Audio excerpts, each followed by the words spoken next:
your flesh and blood. Welcome to Tell Me Your Story, new paradigms for a new world where we're giving you choices and knowledge of those choices to help make your dreams come true. We are here 9 times a week, Sundays at 7 a.m. and 7 p.m., Monday mornings at 1 a.m., Wednesdays at 9 a.m., and Monday through Friday from 8 to 9 a.m., streaming live at all those times at richarddugan.com. We are on SoundCloud, iTunes, TuneIn Radio, Spotify, Stitcher, Player FM, as well as YouTube, where you can watch these conversations. I hope that you will take time to subscribe and click notifications so that when a new conversation is posted, you'll be notified and you'll be able to tune in, listen in, and learn, be entertained and inspired. A reminder that Choices, which is my book, 5 Steps for Life, it's available on Amazon.com in paperback, hardcover, and Kindle with Audible, soon to be released. We also ask that if you can support the work that we are doing financially, we do have a PayPal account. It is there for your security as well as ours. And when they ask for an email address to whom you're sending, please go to richard@richarddugan.com. That's the email address. If you go to richarddugan.com, there is also a link directly to PayPal so that you can send us whatever support you can. And we thank you to those who have helped and to those who will help. We also ask that you take time during this decade of perfect vision, the 2020s, to go within to that quiet, peaceful, calm, still place and listen to that still, small voice. And with that, we now take you to our very special interview and guest here on Tell Me Your Story. And welcome to Tell Me Your Story. I am Reverend Dr. D. Richard Dugan, and I am here with YOUSEF BENHAMIDA, and he has an extraordinary story to share with us. I would say that there might be some of us who could, I don't know, we're not trying to top anybody, but could kind of match his story. You know, things kind of all fell apart. We wound up, we've heard of stories of people who wound up on the streets, and over the course of time, they managed to pick themselves up by their bootstraps and move on. And YOUSEF, I want to thank you for coming on the program to share your story of, some might say, an old television program, From Rags to Riches. Yeah. Well, it depends on how many riches it is, I guess. You know, there's a lot of stories like mine. You know, so yeah, some people go a lot further.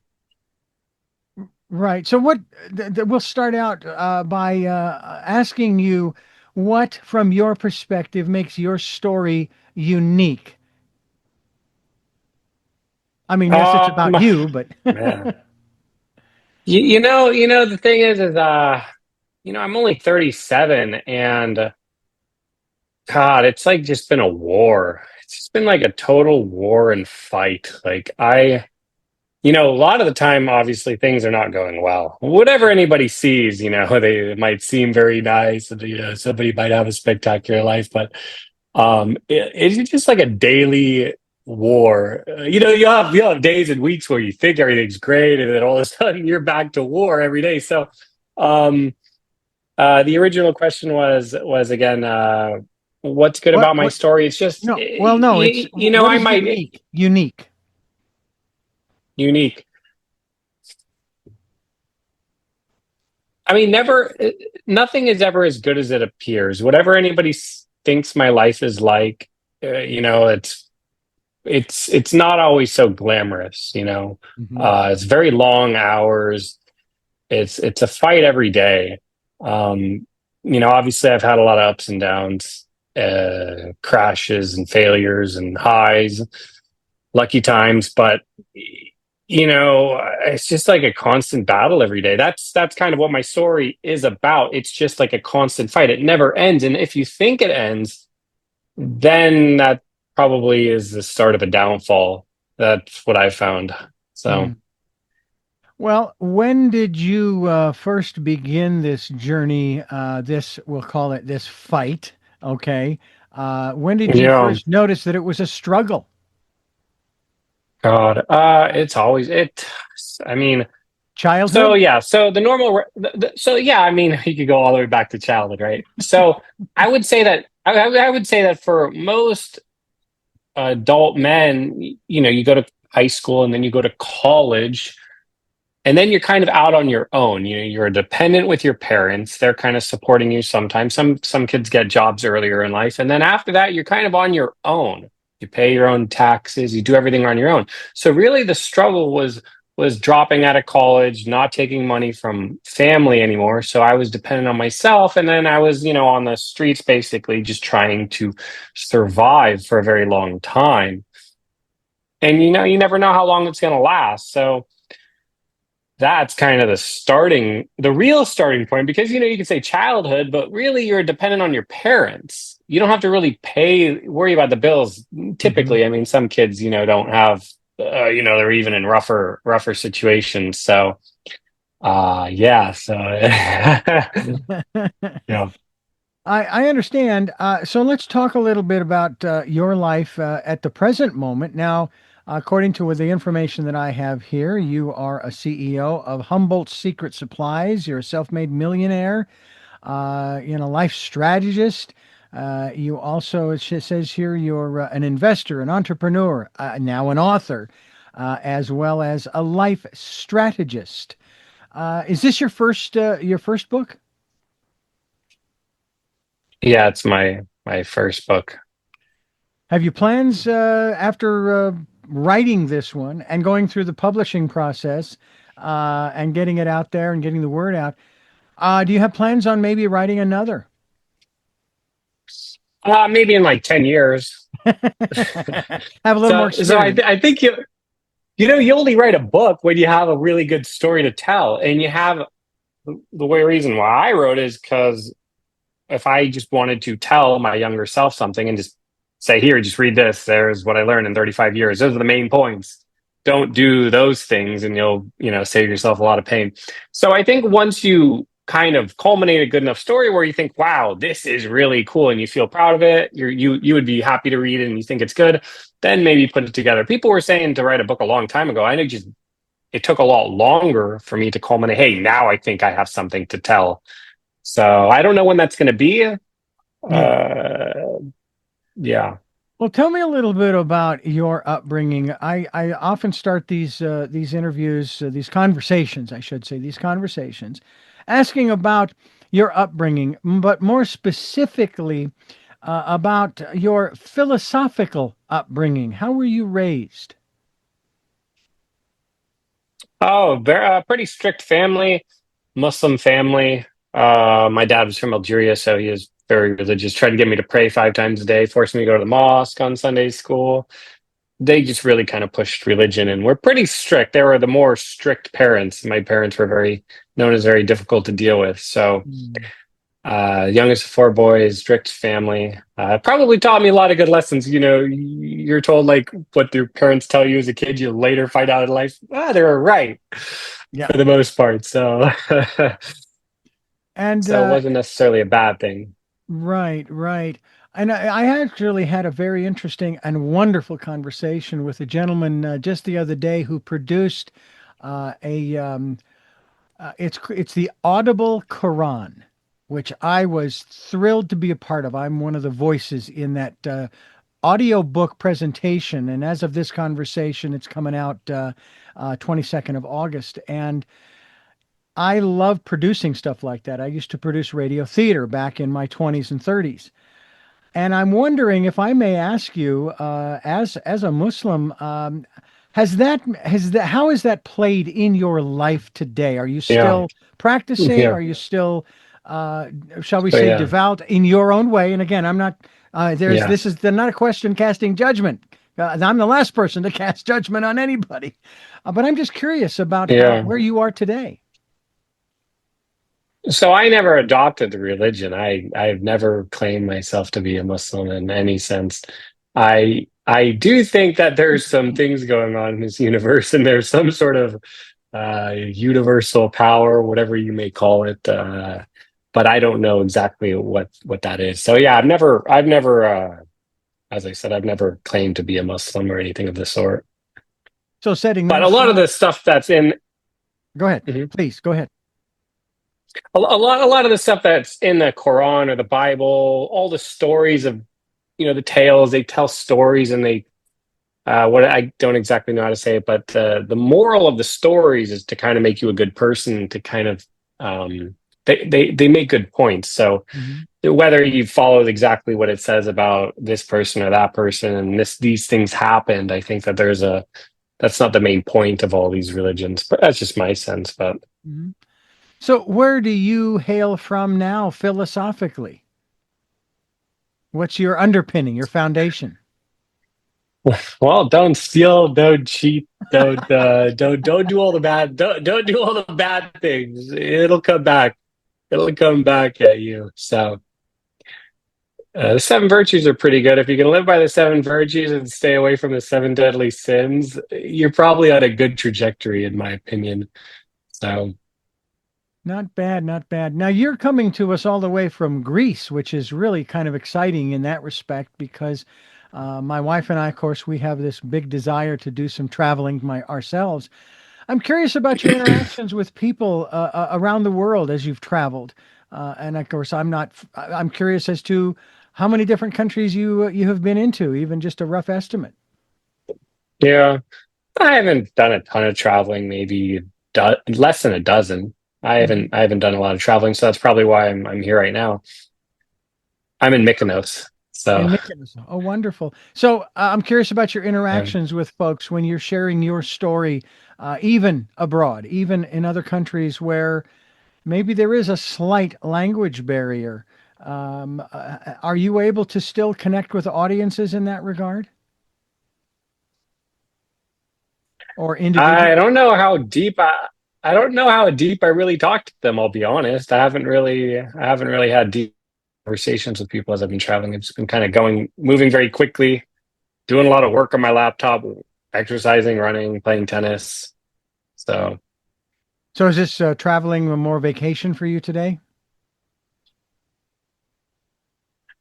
I I don't know if it's necessarily vacation, but yeah, when you're running a business and you have 20, 30 people you're dealing with, you just gotta go see the world, because you may never see the world if you don't do it at some point. Yeah, it costs money, yeah, whatever, but you gotta take not necessarily a break from work, but just see something different, because these days they pass by like Yeah. Groundhog Day, like waking up and doing the same thing over and over. The movie Bill Murray, the Groundhog Day Bill Murray, I swear it's like true. And it can be pretty depressing sometimes. hmm No, I can relate to You that. know, if you do you agree? Yeah. Yeah, I Yeah. can. It's amazing how not only that, but also how fast time is moving. I have some scientist friends who we talk about that on a regular basis and try to pin down what the deal is. Is the Earth spinning faster? Is it spinning slower? Is it that we're just getting older and so time moves faster as we Yeah. get older? It's like for me Yeah. going ahead. No, go for it. Go for it. Well, I was going to say, like me sitting in Mass as a Catholic growing up, Mass went on and on. It was like, if this is never going to end. But then when you're out there playing and having a lot of fun and not having to be someplace that maybe the adults are telling you have to be, it's like just time flies. Before you know it, the sun has Yeah. gone from one horizon line to the other, and now it's time to go inside Hmm. and hunker down for bed and the next day. So Yeah. it's all a matter of perspective. We're talking with our very special guest who has written a fascinating book. We'll tell you about that in a moment. YOUSEF Benhamida is my guest, and you are listening to Tell Me Your Story. I'm Reverend Dr. D. Richard Dugan, and we are talking with YOUSEF Benhamida, and he's the CEO of Humboldt's Secret Supplies. I want to talk to you a little bit about that because this is a big deal for a lot of people trying to eat healthfully. And there are some comedians who've made jokes about those individuals in my lifetime anyway, who tried to live very healthy lives, eat the right things, exercise, do meditation and yoga, and the list goes on. And they die at 50 or 60 instead of living to 80 or 90. And you have a company that creates, it's a top selling plant nutrition brand, and you created this what, from your one bedroom apartment, and how did you do that? Because you didn't have a whole lot of backup, if you will, from the beginning anyway. Yeah. So I just made, I didn't know it was gonna work out. I had a little bit of money, and I split half the money to become like a realtor in La Jolla to sell homes, and then I took the other half and I just started making a website. And I known a lot about plants because I lived with plants for like 10,000 hours. Mm-hmm. So long story short, I made one item and I put it online on a website. I made one bottle. I mixed it in my bathroom. I mean, I figured out how to like make the formulation and I tested it out and it worked good. And then I sold that one bottle, and then I made a few more and I sold four bottles. So I sold one, made four, sold those four. And then one day somebody went on to the site and bought $600 worth. And I quit the realtor job that day and I just went all out for yeah. And then I started marketing really on Facebook, and I tried everything. I'm telling you, I tried everything. And eventually I found out some things that worked, and I went in on those harder, and I got known nationally. And yeah, it was a grind. It was a Mm-hmm. grind, I'm telling you. But I just started with one step. You know, I had that whole, you don't have to see the whole staircase. You just take the first step. So I just kind of believed when there was no reason to believe. Did you have any kind of I don't know if I want to use the word mantra, but a goal, a specific goal that kept you going forward, saying, Yeah. okay, we stumbled here, we fell here, we got back up, but my goal is, Yeah.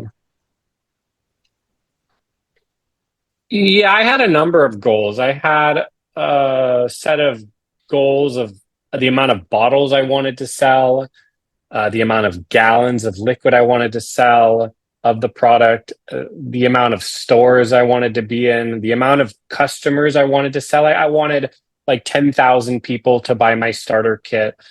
I wanted to, I wanted to make $1 million. I had a bunch of goals, and eventually, over time, I did reach it. It just some came quicker than others. Mhm. So, uh, Has there, again, I understand what you're saying when you say it was a grind and so forth, but I'm curious, have there been some times, and hopefully they've been elongated in some fashion, where you were happy with your achievement, and even though you knew that wasn't the end of the road because it's continuous, yeah, but have you had happiness along the way? yeah.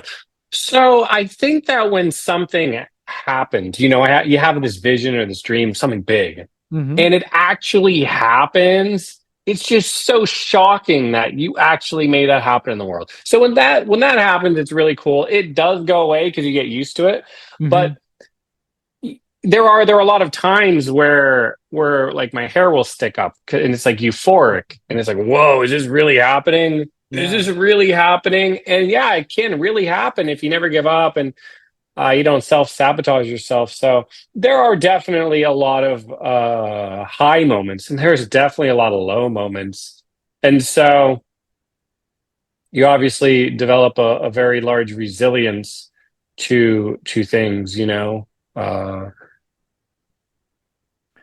You hit rock bottom, and I'm guessing it wasn't just once. You've hit rock bottom a number of times, but you're still here. You're still breathing. You're moving around. You're in Greece and traveling, having the yeah. time of your life from that standpoint. So obviously, it's kind of like Thomas Edison, for example. He invented, of course, the light bulb. And there were those who asked him, how many times did you fail? And he said, oh, I never failed. I just found over 900 ways that the light bulb didn't work. Did you ever consider that possibility that, okay, I'm at the bottom and okay, that didn't work. So now I'm going to have to regroup and come at it from a different angle, come at it from a different perspective with some new ideas and so forth. What was your process Yeah. to rise up? Yeah. Well, usually when something really bad happens, you're going to not be feeling so well. And so that's kind of a trigger where you have to take a step back and figure out why you're not feeling so well. And you could sort of self-analyze sometimes.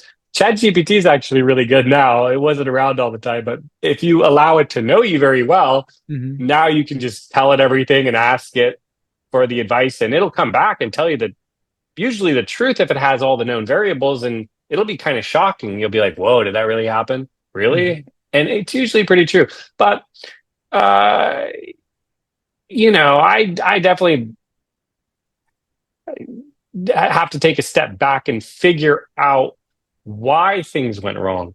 There were times, when like you go through a breakup and you keep replaying the whole thing for months. It's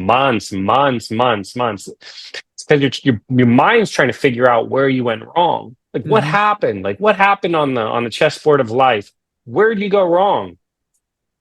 And so I've been really good at identifying where did I go wrong a year ago, 2 years ago? Where was my wrong move?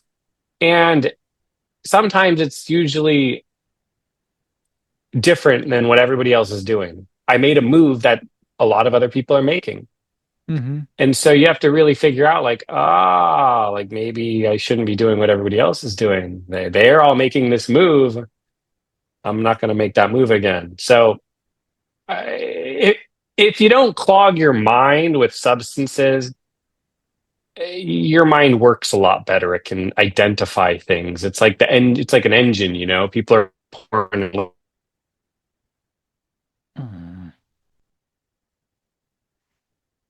for your operating computer to figure out issues and clean the system, So that's what I found.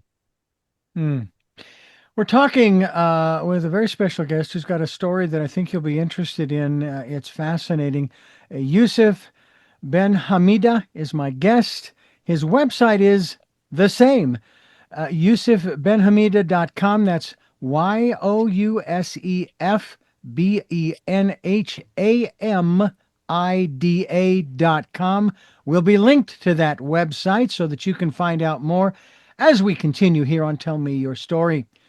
I'm Richard Dugan along with YOUSEF Benhamida, and I want to ask you, because you've led me down this particular path here in regards to obviously having a goal.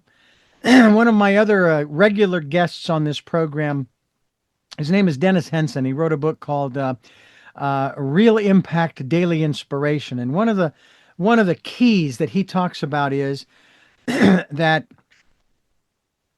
you need to have a goal. It's like someone who gets a roadmap, and this is before GPS, okay? You have a physical paper roadmap, and you lay it out.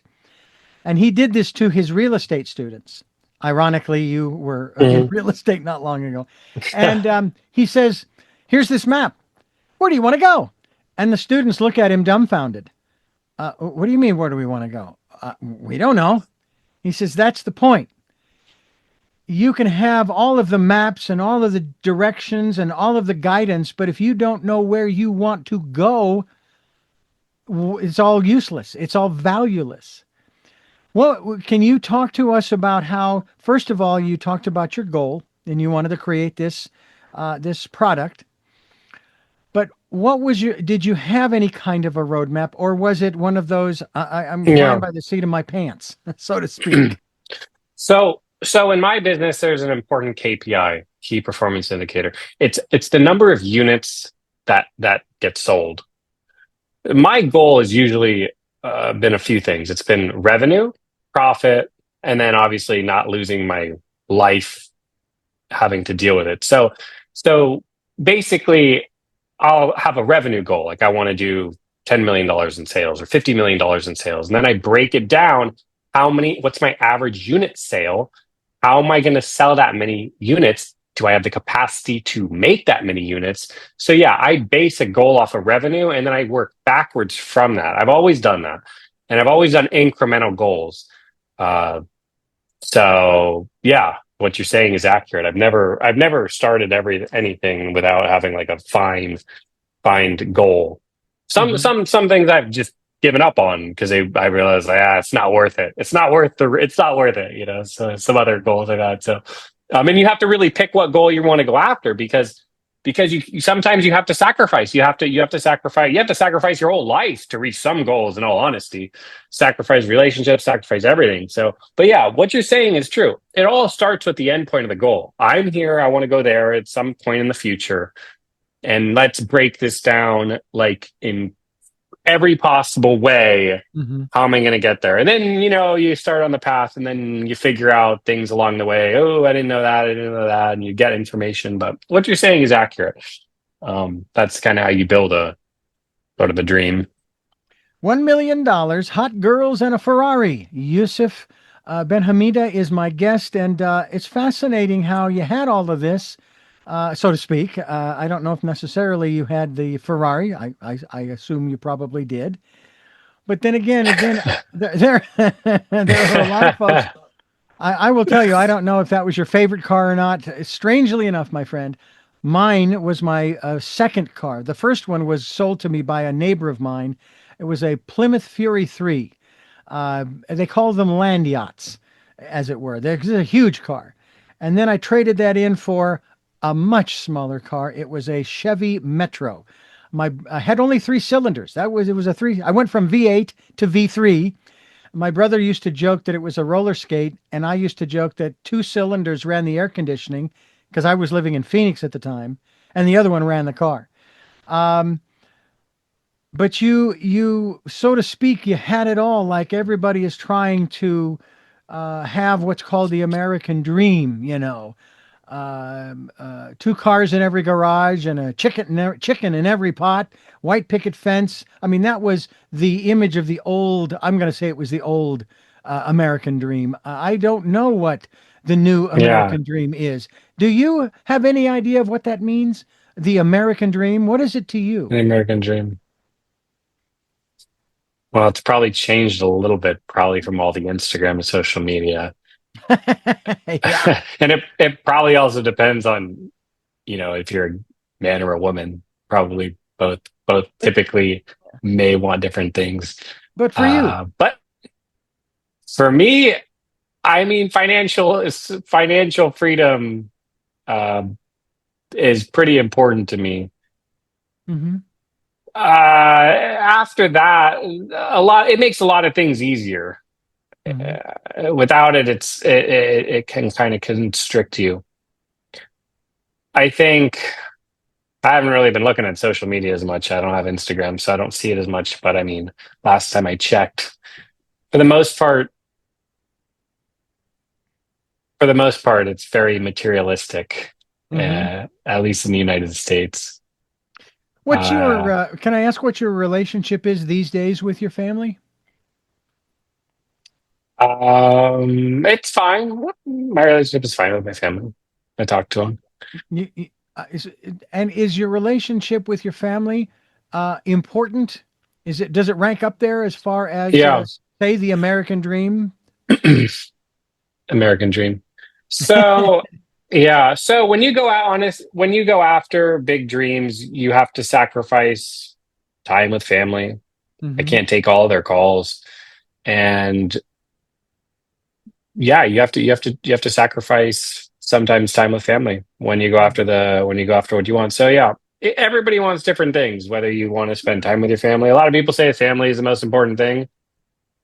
Everybody wants different things. So I wouldn't necessarily say family is the American dream. Maybe having a family. I know some people want to have a family.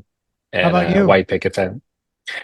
Yeah, probably when I'm a little bit older. I think getting into that prematurely may not be the best idea. If you can set yourself up well, it's better possibly at 45 than 35, just depending on what you want. I'm also curious as to where you see yourself in 10 and or 15 or 20 years, in your 40s or even in your 50s. Where do you see yourself, or better the question, where do you want to be at that Yeah, point, in those points in your life? that's a good question. It's a good question. Where do I want to be in 10 years?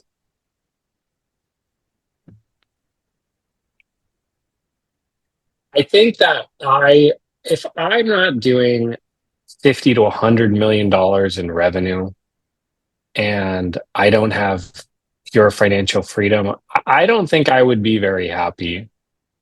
Not necessarily because I wouldn't be happy from not having it, but that I think that it's possible, and a lot of people are doing it. So I have a goal of, let's say, getting to 50 or $100 million in revenue, $10 million profit per year, which would be about $100 million valuation. And yeah, I think after you have something like that, everything else kind of comes a little bit easier. You don't have to sweat about anything else. So obviously it's not necessary. You don't need 50 or $100 million in revenue and $10 million in profit a year. You need a fraction of that. You don't even you need it's just kind of outrageous, but that's just what I'm going after, and it takes a lot of sacrifice. So yeah. Interesting. YOUSEF Benhamida is my guest. The book is entitled $1 Million, Hot Girls and a Ferrari. YOUSEFBenhamida.com is the website. We'll continue here on Tell Me Your Story. I'm Reverend Dr. D, and we're talking with YOUSEF Benhamida and his book, $1 Million. By the way, I don't know, I'm sure you're familiar with the comedian and actor Steve Martin. Early in his career back in the 70s, and I still have the albums, he used to talk about becoming a millionaire. And he says he wrote a book, How to Become a Millionaire. First, get $1 million. Now, it's like, okay, thank you very much for that. But it's really interesting. Again, everybody has different goals. Everybody has different perspectives. And of course, it is all based upon the choices that we make. And I'll ask you this in this regard, because when when I have been asked regarding my mother and father having brought 6 children into the world, I was asked, boy, they must have really sacrificed. Well, 10 years ago, I interviewed them on this program, and I asked them about that. I said, did you guys ever sacrifice anything? And they said no, because we wanted a big family. That was their goal as far as their getting married and starting a life together. Yeah. So they said that they didn't sacrifice. So my question to you is, do you really believe that you have to sacrifice? Or if the focus is on your goal, it isn't about sacrifice, it's about focus. That you aren't sacrificing not having a family right now. You're choosing to have your career and your financial abundance and so forth. What are your thoughts on that? Yeah, I just don't really think that there's a reason to jump into it so quickly. At least for me, some people really, really want to have a family and they want to have kids. I just don't have that desire right now. Right. No. And that's yeah. not the question. The question isn't about you having a family. It's a question about Oh. sacrifice. Do you Yeah. really believe that you had to sacrifice any other parts of what you could be doing, rather than saying, I'm not sacrificing anything, I'm choosing this goal, that's my focus right now? So there is no real sacrifice. I think that you can't do everything. There's only so much time in a day, and you're going to tend to the family, or you're going to tend to the business. You can, right? Yeah. So you do. The people who had a family, they made a sacrifice too. They sacrificed whatever else they could have possibly done with that time to do what they're doing. So yeah, you have to give something up. There are days where I have to do things, and it takes 12 hours every day. I don't have any energy to talk. I don't have energy to talk to a girl. Mm-hmm. No, I So get that. Yeah. yeah, it's just not possible. The money is going so fast. There's too many people that it wouldn't be very it wouldn't be a very good idea, No, I understand. I on some understand. of the days. So yeah, I think that for me it would be a sacrifice. Let me ask you about your business, your company that is, if you still have that company, correct? That's Yeah, producing that plant-based supplement. What about the people that work for you? What is your relationship with them? yeah. Uh, it's an interesting question. What would have you ask that question? Well, what I find fascinating is again, and this is I'm not this is not these aren't questions passing judgment by any means. I'm just curious. Your focus right now is on, building your business and increasing your business and your profits and so forth, which again is just fine. I'm just curious too about how you view the people that work for you that actually do the producing that you started out doing with that one bottle and Yeah, then four. yeah, And now they're doing the work that you were doing, and how you feel about what they're doing for you. yeah. So I don't necessarily have time to think about all that stuff. A lot of it is transactional. They have a job, they're an employee, and I pay for services. There's too many people for me to really keep up sometimes. Sure. So yeah, I would say I try to treat everybody good. I don't Hmm. expect anything outrageous, and you can't really. It's a marathon, so just try to Sure. treat everybody well. I obviously wouldn't be able to do it all without everybody. Um, so yeah, I just try to be nice to them and be reasonable. So No, I understand. I yeah, do. I do. And may I ask, what is the name of the company? Oh, I'm it's beg your called pardon. I have the name of the company. yeah, It's Humboldt's Secret Supplies. And they yeah, can get to that. Can they get to that company through your website, or is there another yeah.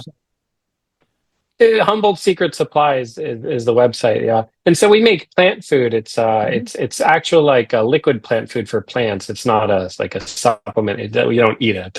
No, no, no. I understand. I do Yeah. understand. Yeah. So, well, you could call it a supplement for the plants to help them to thrive. And do you have the distribution to what? Just individuals through brick and mortar or farmers? Yeah. Are they using it in agriculture? How is it being Yeah. used? These are all good questions. Yeah. So we deal with direct to consumer DTCs through our website, Amazon, wholesale. We do private labels. So we manufacture other companies' products. And we've been in hundreds and hundreds of stores, brick and mortar stores around the country over the years. So we've been around for a little bit. How does, if I may ask, the comparison, if there is one to be had, between what you provide, because the first other product I can think of like it would be like, oh, I don't know, Miracle Grow. Miracle Grow, yeah. Yeah. So Miracle Grow is from Scott's company. They make a variety of things under the Miracle Grow name, I think. And we started out in like the kind of specialty hydroponic market. Ah. But yeah, so now we're transitioning over to the broad gardening market. So it's kind of like Miracle Grow, but with soon to be a lot prettier packaging, different sizes, different name, just Hmm. different products. It's just a lot different. Hmm. Uh, it is a just it's let's compare. I don't even know the comparison. I have to Okay. think about the comparison, but it is a bit different. Yeah. And obviously it's doing well because you're doing well in that respect.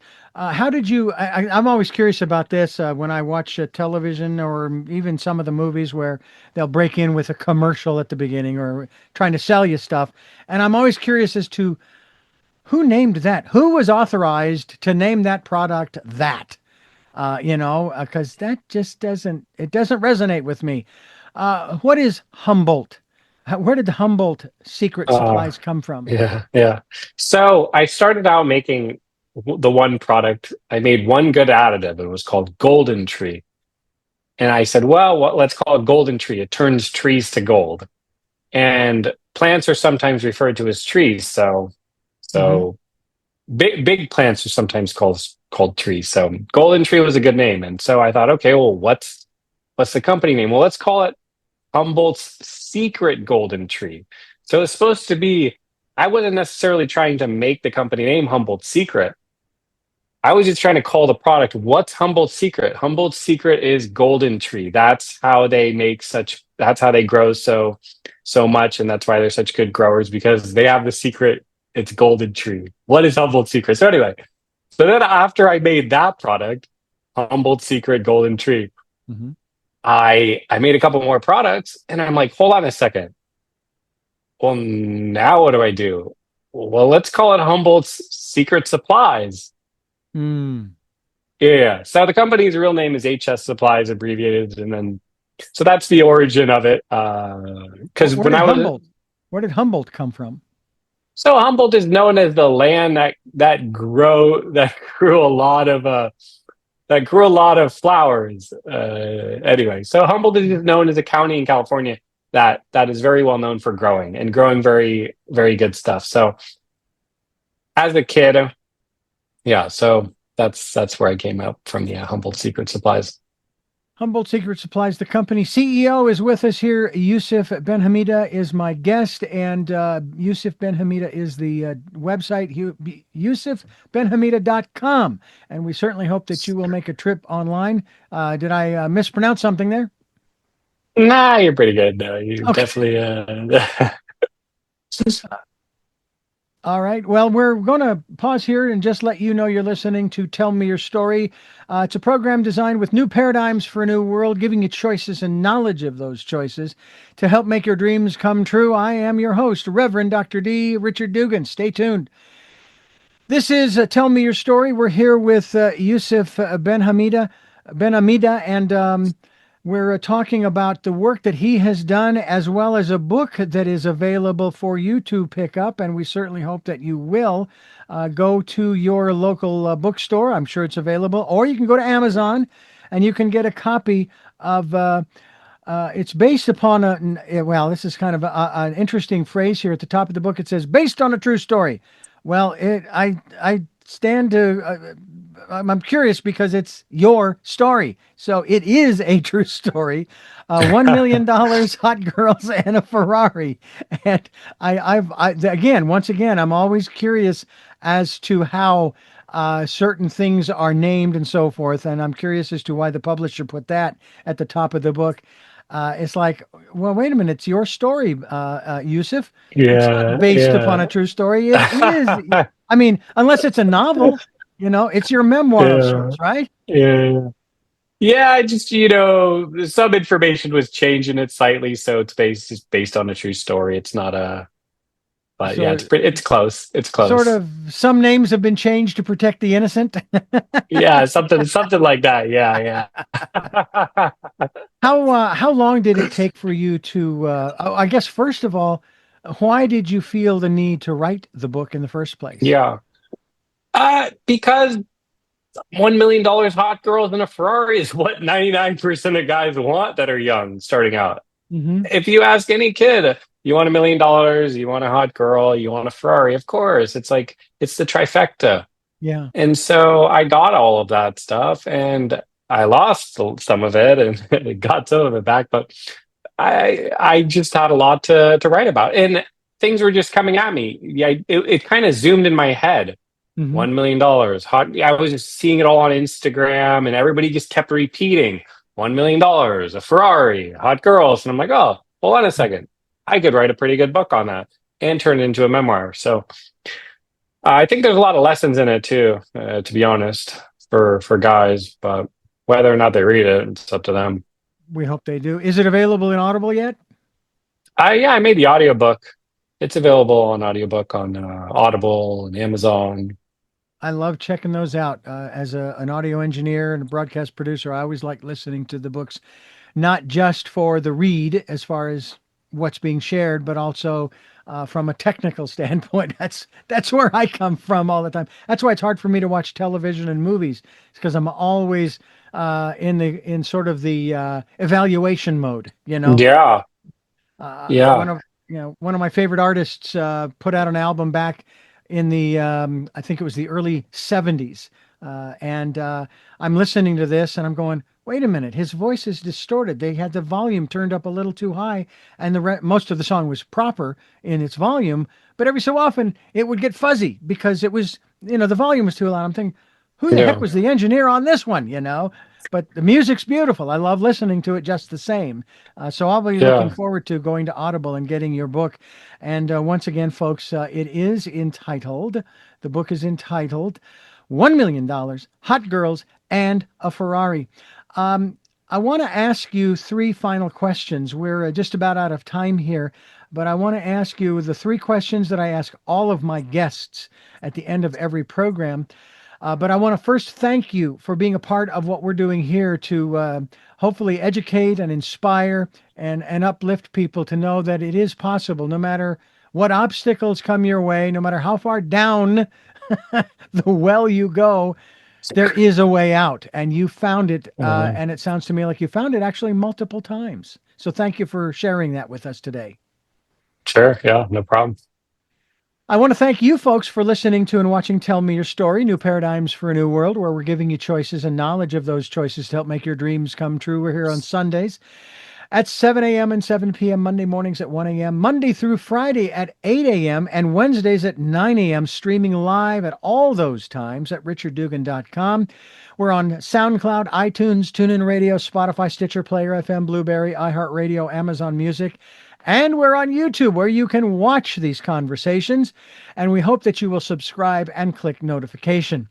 We also hope that you'll go to Amazon. In addition to picking up Yousef's book, we hope that you will pick up my book, which is Choices, 5 Steps for Life. It's available in hardcover, paperback, and Kindle, with Audible to be released very soon as we approach the 1-year anniversary of the publication of the book. We also hope that you could leave us a tip. We have a tip jar. Yes, we do. It is called PayPal.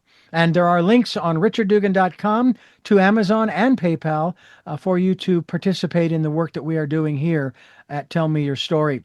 And finally, we also ask that you spend some time during the decade of perfect vision, to go within to that quiet, peaceful, calm, still place and listen to that still, small voice. And you can call it whatever you like, your intuition, what have you. We hope that you'll do that. With all that being said, we go to those final three questions for a very special guest. Yousef, first of all, who is Yousef Benhamida? Well, according to Jim Carrey, I guess he doesn't exist. I think I was watching a reel. He said, "Oh, who is you? Nobody. That's not really you," or something. I don't know. I've read obviously a lot of things that we're not really who we think we are. It's the self and the other self and ego. But I'm just a 37-year-old guy just trying to fight and survive and thrive in this world. And I might talk a lot about money and how it's important, but realistically, I have a manufacturing business, and I own, a manufacturing facility. I own the products. I actually really like putting together machinery and making products and, selling it and marketing and dealing with all these things and 20 different departments. I like that. It's not just about the money. Like a number on a screen doesn't really necessarily excite me so much as like the whole journey. So what gets you up in the morning?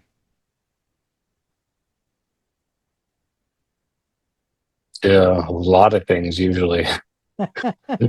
If I don't get up and don't act, it's going to be costly to me. That's because I've kind of put things in motion, and by doing that, I kind of wake up with a little bit more urgency because of my past actions. There have been times where I just slept in. I didn't get up, and then I realized it's because I wasn't doing enough, and then I started moving my pieces more, doing things, and then that kind of cascaded to force me to get up. So it has not always been easy for me to get up. I'll tell the truth. And finally, What was your best day? My best day? Mm-hmm. God, that's a good question. Yeah. God. I mean, I've had a lot of good days. Mm-hmm. I've had a lot of good days. But can we go best year? Can we go best day? This is best day? I don't know. I've had a lot of them. I've had a lot of good days. Uh, I would say a lot of my days are really good. So I don't think I have just one best day. I've had, you know, periods that were really good, but um, I don't have just one best day. Okay. Well, again, I thank you so much for being a part of what we're trying to do here to inspire people and educate them as well. And thank you for being a part of that. And we hope to touch base with you down the road as you progress and grow and so forth, as we do the same, to see what's happening in your life. Sure, yeah, fun chatting.